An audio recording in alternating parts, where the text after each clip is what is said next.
മുംബൈയിലേക്ക് ദുബായിൽ നിന്ന് വെറും 2 മണിക്കൂറിലെത്താം. മണിക്കൂറിൽ 600 കിലോമീറ്റർ മുതൽ 1000 കിലോമീറ്റർ വരെ വേഗത്തിൽ സഞ്ചരിക്കുന്ന അതിവേഗ അണ്ടർ വാട്ടർ ട്രെയിൻ വരുന്നു. UAE നാഷണൽ അഡ്വൈസർ ബ്യൂറോ ലിമിറ്റഡാണ് പദ്ധതി അവതരിപ്പിച്ചത്. അതിവേഗ അണ്ടർ വാട്ടർ ട്രെയിൻ യാഥാർത്ഥ്യമായാൽ ഇന്ത്യ UAE യാത്രാ സമയം 2 മണിക്കൂറായി കുറയും. നിലവിൽ UAEയിൽ നിന്ന് വിമാനത്തിൽ ഇന്ത്യയിലെത്താൻ 4 മണിക്കൂറാണ് സമയം.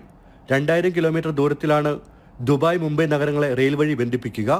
പദ്ധതിക്ക് ഇരു രാജ്യങ്ങളുടെ അനുമതി ലഭിച്ചാൽ നിർമ്മാണം പൂർത്തിയാക്കി 2030 സർവീസ് ആരംഭിക്കാനാണ് അധികൃതരുടെ നീക്കം. മണിക്കൂറിൽ 600 കിലോമീറ്റർ മുതൽ 1000 കിലോമീറ്റർ വരെ വേഗത്തിൽ സഞ്ചരിക്കുന്ന ട്രെയിനിൽ യാത്രക്കാരെ മാത്രമല്ല വെള്ളവും ഇന്ധനവും ഉൾപ്പെടെ ചരക്കുകളും കൊണ്ടുപോകാം. കൂടാതെ ക്രൂഡ് ഓയിൽ പോലുള്ള വസ്തുക്കൾ കൊണ്ടുപോകുന്ന ഉൾപ്പെടെ ഇന്ത്യക്ക് UAEക്ക് ഇടയിലുള്ള വ്യാപാരം കൂടുതൽ മെച്ചപ്പെടും.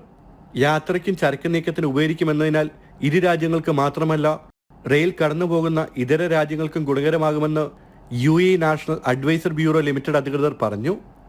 യാത്രക്കാർക്ക് ആഴക്കടൽ കാഴ്ചകൾ ആസ്വദിക്കാവുന്ന തരത്തിലാകും പദ്ധതി. എന്നാൽ കടലിനടിയിലൂടെ അതിവേഗ റെയിൽ ശൃംഖല സ്ഥാപിക്കലാണ് പ്രധാന വെല്ലുവിളി. ജനം, ദുബായ്.